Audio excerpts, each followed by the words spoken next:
Do men and women behave differently when sick? With the cold and flu season just around the corner, have you ever noticed how differently people go about handling the reality of getting and being sick? For instance, there is the relentless detective who, above all else, wants to know just how he got sick. Who was the culprit who shared their unwanted germs, and is there any way to punish him or her? Was it the thoughtless coworker who never covers his mouth when he coughs?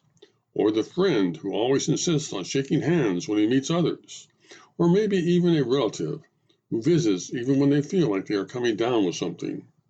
Worst of all, could it have been one of the grandkids who are always covered with germs from the schools they attend and are too cute to get mad at? Which is usually how I get sick, by the way. Once good and sick, people seem to deal with illness in very different ways. There are those who follow the example of a good dog, who, when sick, will just go outside and hide in a big bush until he's feeling better.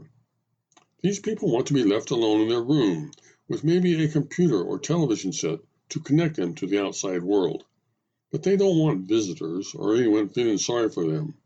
They seem to understand that this too shall pass, and they just want to get on with it and suffer in silence.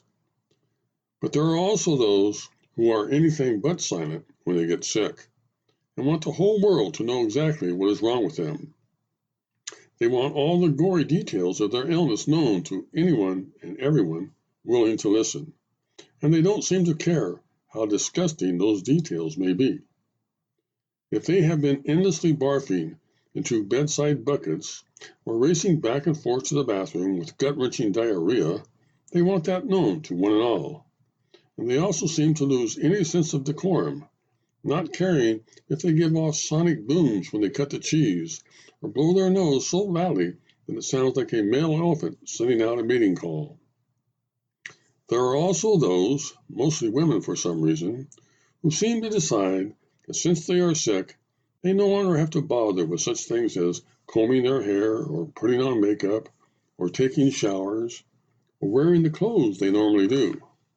Instead, they somehow come up with worn and tattered outfits that would make even a bag lady look desirable by comparison. In fact, their logic seems to be that the more disgusting looking they can make themselves, the faster the germs, which have invaded their bodies, will want to leave. They also seem to like to wrap themselves up like mummies and turn the heat up so high that everyone else in the house is dripping with sweat.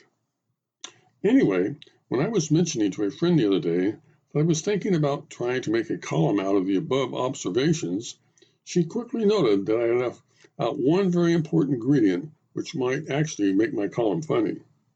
And what might that be? I asked with interest. The man, she said, which is all of you, by the way, who is absolutely sure he's going to die every time he gets a sniffle. And this is how it usually goes down. As soon as a man starts to feel a little achy or feverish, he becomes the grouch from hell. He can't go to work or be bothered with the household chores or helping out with the kids. And if he is actually sick, you have to be with his wife or girlfriend, then he quickly becomes the demanding grouch from hell. Honey, get me this, get me that. I need lots of juices. Go to the store and get me gallons of orange juice. Bring me some aspirin. Go back to the store and get some cough syrup. Are there any pills, potions, or patches in the house that will save me? I don't care if you're sick too. I'm much sicker than you. In fact, I'm the sickest person on this planet. No kidding. This is getting serious. You better call the doctor. How fast can the doctor see me? Do you think I need to see a specialist? Maybe it's time to go to the emergency room. Hey, doesn't anyone care? I'm dying here. Are we men really that bad when we get sick? I asked, returning her smile. Well, my husband sure is, she said. But do you really want to know what the worst part of him getting sick is? Sure, I said. He always somehow manages to produce gallons of this incredibly yucky green stuff from his nose. You would think science would find some way to make something useful from it. Maybe a super glue, or an additive to keep household appliances running smoothly, or possibly even a biofuel that could save the world from global warming.